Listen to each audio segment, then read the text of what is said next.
গতকাল ছিল শনি অমাবস্যা, সাথে ছিল সূর্যগ্রহণ। তোমরা কম বেশি সকলেই হয়তো দেখেছো এই রেমেডিটা ইনস্টাগ্রামে অথবা ফেসবুকে। কারণ আমি তো দেখে দেখে পুরো পাগল হয়ে গেছি।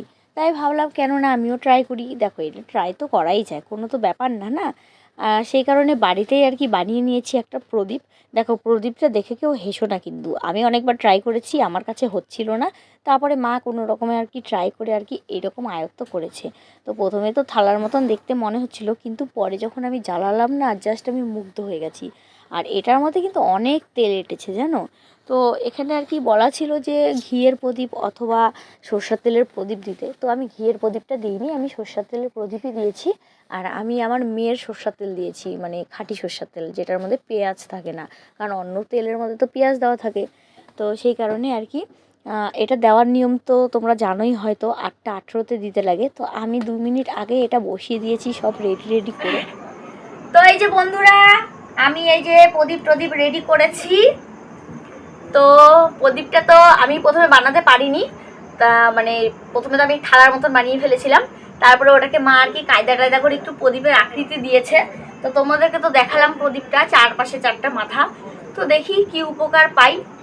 তো এই যে এখানে প্রস্তুত করে রেখেছি, ঠিক 8টা 18 বাজবে এই যে লাইটার হাতে জ্বালিয়ে দেবো। মানে কি বলবো, তাই জন্য ক্যামেরা করে দেওয়ার কেউ নেই, তাই টাইপডে ক্যামেরাটা সেট করেছি। তো এই যে দেখো আমাদের মুখ্য দোয়ার, আমি খালি একা কিন্তু না, এ পাশে ওই পাশে আরেকজন আছে, দাঁড়াও দেখাচ্ছি ওই পাশের আরেকজনকে। ওই দেখো, তোমাকে দেখবো না, তোমার ফ্ল্যাশ দেখবো। ওই যে দেখো, হ্যালো, দেখা যাচ্ছে। হ্যাঁ, প্রস্তুতি করে বসে আছি, খালি আমিও বসে আছি, খালি এই যে লাইটার হাতে নিয়ে জ্বালানোর অপেক্ষা। তো চলো, টাইম হয়ে গেছে।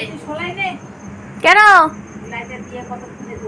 লাইটার দিয়ে দিয়েই তো। এই যে 8টা 18 একদম বেজে গেছে, তো আমি জ্বালানোর জন্য প্রস্তুত হয়ে গেছি। আর আমার না প্রদীপটা জ্বালাতে অনেকটা সময় লেগে গেছে।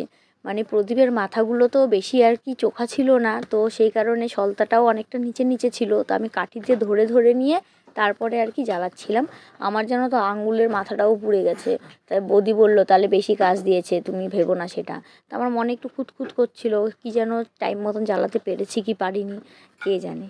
তো এই যে দেখো প্রদীপটা দেখতে কিন্তু খুব সুন্দর লাগছিল। মানে 4 মাথা প্রদীপ এই জীবনে প্রথমবার আমি আর কি জ্বালিয়েছি।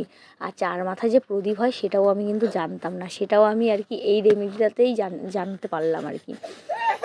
এটা কিন্তু বৌদির ঘরের প্রদীপ। দেখো বৌদির ঘরের প্রদীপটা কি সুন্দর, মাথাগুলো জ্বলছে একদম সোজা হয়ে।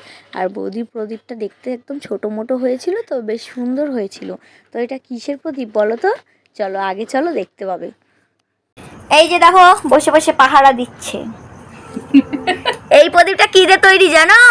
এটা হচ্ছে আটা দিয়ে তৈরি। দেখো কি সুন্দর করে জ্বলছে। এগুলা হচ্ছে বাঙালি জুগার, ইনস্ট্যান্ট বুদ্ধি। শর্টকাটে কোথায় পাবো?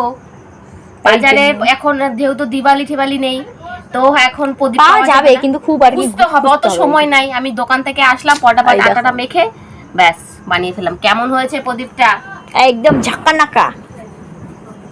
আর আমাদের প্রদীপটা তো মাটির, সবাই যে দেখেইছো। তো আমার মেয়ে কিন্তু প্রদীপ জ্বালানো দেখে দেখো নিচে নেমে গেছে বিছানার থেকে প্রণাম করার জন্য, কারণ ও বুঝতে পেরেছে এটা ঠাকুরেরই কিছু একটা হবে। তো যাই হোক, আজকের ভিডিওটা এই পর্যন্তই। কেমন লাগলো অবশ্যই আমাকে জানাবে। দেখা হচ্ছে খুব শীঘ্রই নতুন একটা ভিডিওর সাথে।